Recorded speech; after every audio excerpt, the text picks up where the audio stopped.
Whoa, stop your scrolling. It's time for another unbelievable, and today we're featuring a great unbelievable story, human and person, and care going on here in the greater Kansas City area. I'm here with Ethan James with Elite Chiropractic. Ethan, thanks for coming on today. You bet. Happy to be here. So Ethan, you're a human chiropractor, you're a dog chiropractor, pigs, goats, but most importantly today we're talking about one of your favorites, and that's horse chiropractic care. You bet.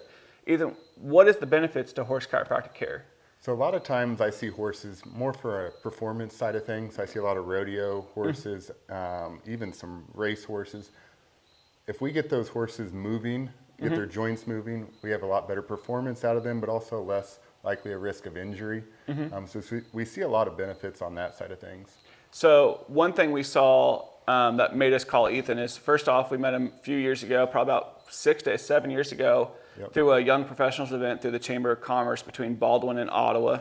And they had a event together, and we met there, and we kind of became friends since then. He's worked on me. After my wife had our baby, she went to her U at like 2 days old and got adjusted, and the baby felt great too. The baby got adjusted, which was impressive. But we had a horse that gave birth that was a recept mare for a good friend of ours. And she came back and she kind of had a little hump in her back that we saw when we went to go saddle her up one day. We should go get her tested and checked out by a chiropractor and had you adjust her. And what was kind of your sights with her? Yeah, so we noticed immediately that in the lumbar spine that it was higher. Sometimes if it's visually off, you know, there's a lot of things else that are issues. For us, I felt like the lumbar area was compensatory to what else was going on. We found issues in the front right shoulder. We found issues in the left hip. So I think all that in combination with the foaling caused some of those issues. So it was good for her just to have a good tune-up post-foaling. She should be able to move a little better now and feel better, definitely. Yeah. And so we've always had a little bit of issue with her limping on that front right leg. And we've had vet scans, we've had her checked out by vets multiple times, and she's fine, but we just give her a little Previcox and get her treated before we ride her. That way it's kind of like a Tylenol to keep them not in pain. But you'd found some issues in there, but it was just a little bit of rotation down there at the hoof. And down at the calcaneus and then up in the knee too as well.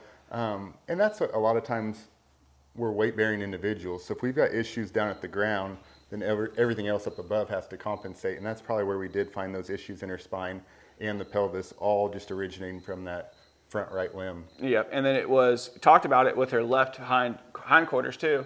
Yep. It was a lot more tight and had some issues going there because it was on the opposite side and it was probably balancing out that right leg. And that's why a lot of times when I come and evaluate a horse, I check everything. You know, and for you notice the lumbar area, the spine having issues.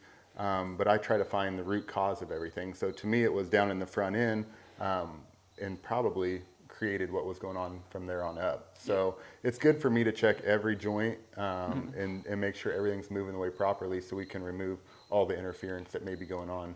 And this is probably our most skittish horse that we have. She's just not a huge people person. Yeah.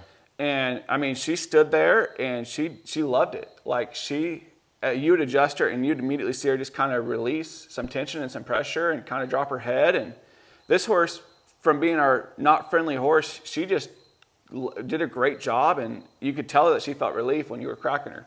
Well, it's kind of fun. You know, I work on humans and animals. It's fun for me to watch body language on those animals. A lot of times on the equine side, I stand on a big block to get up high enough to adjust. But when I come walking in with a big block, a lot of times those horses are like, what's going on? You know, they get a little skittish. But once they kind of figure out that I'm here to help, the next time I come back and treat them, they see the block and then they associate that with feeling good. So it's almost like they see the block, they get excited. Same with dogs coming into my office. You know, a lot of times dogs are scared to go into a vet clinic because they're like, I'm going to get shots. You know, I don't want to do that. But it's fun to see when the dogs enter in through the door, you know, that they're excited to be there. You can tell immediately that they associate coming or being around me with feeling better. So that's great. Now, how often should we get these horses treated? Because this is not just a one and done thing. Most of the time it's not. I think from a performance standpoint, you know, it's better to get them a regular treatment. I try to schedule out my horses as far out as we can go without, you know, them really getting set back. And I just think that varies from horse to horse, from previous wear and tear, from current age, and then current wear and tear. So my performance horses that are out getting trailered and rodeoed every weekend, those usually benefit from getting treated once a month. But then we can go back to trail horses that may be getting rode once or twice a year. Usually I can see them every 6 months or even just once a year. Yeah. And especially on like those older geriatric type horses, just a regular tune-up of once a year just works wonders on them. It helps them feel better, move better, function better. It's just great. Get better usable life out of the horse and extends their lifespan on usability. And we're doing all that without needing to inject them, to load them up on some pain pills, before they're getting worked on, before they're going to go out and get rode. So I always like getting them to avoid that if we can. Yeah. And you go down and see some great friends of mine down south, just outside of Ottawa, between Ottawa and Rantoul, and that's the Kirschners. And they rodeo pretty hard with their daughter Sway, always competing, and they speak the world of you. And so what made you get into equine and animal chiropractic? Yeah, so I've always had a passion for animals and working with them. And then, once I started becoming a chiropractor, I was able to marry those in together. It's been a perfect fit.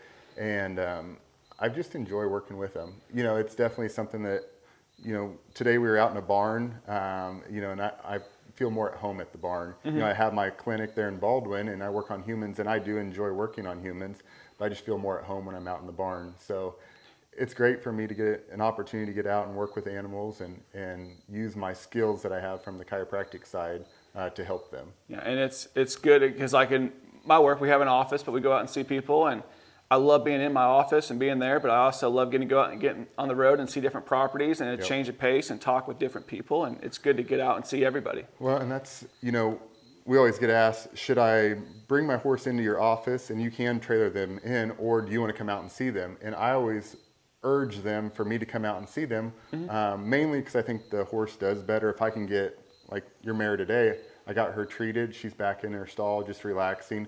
She's not hopping back in the trailer and getting roded back home. But another thing that I love about traveling to work on horses is just seeing all the different horse properties. I enjoy being out in the country and seeing all the neat properties, and that's definitely something I like. And I don't care what you say. I think horse people are some of the best people. They can be some of the strangest people too, but they're some of the funnest and nicest people to be around. Absolutely. And they're all passionate about their horses. Absolutely. Where all do you service at?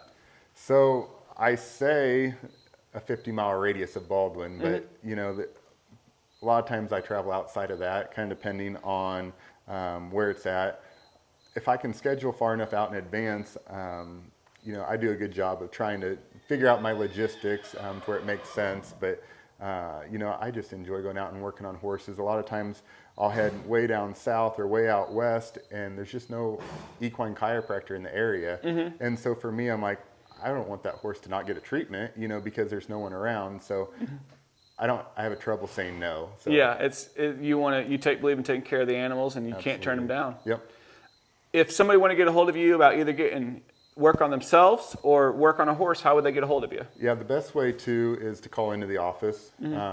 That, or you can now schedule online on the human side or through our website. So what would be your website and phone number? Our website is elitechiropractic.net. Okay.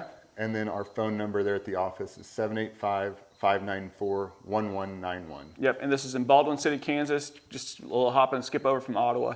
Get a hold of him, great time. He's worked on me, my wife, my daughter, my horse. I think we're gonna have another horse worked out right after this too, because I had him out here to take care of one. And the other one I actually ride a lot more, but she shows no signs of symptoms or anything, so we're actually gonna get her looked at too today. So great time, great guy, and just an unbelievable practice he has going on. Thank you all so much for tuning in, and Ethan, look forward to seeing you soon. You bet.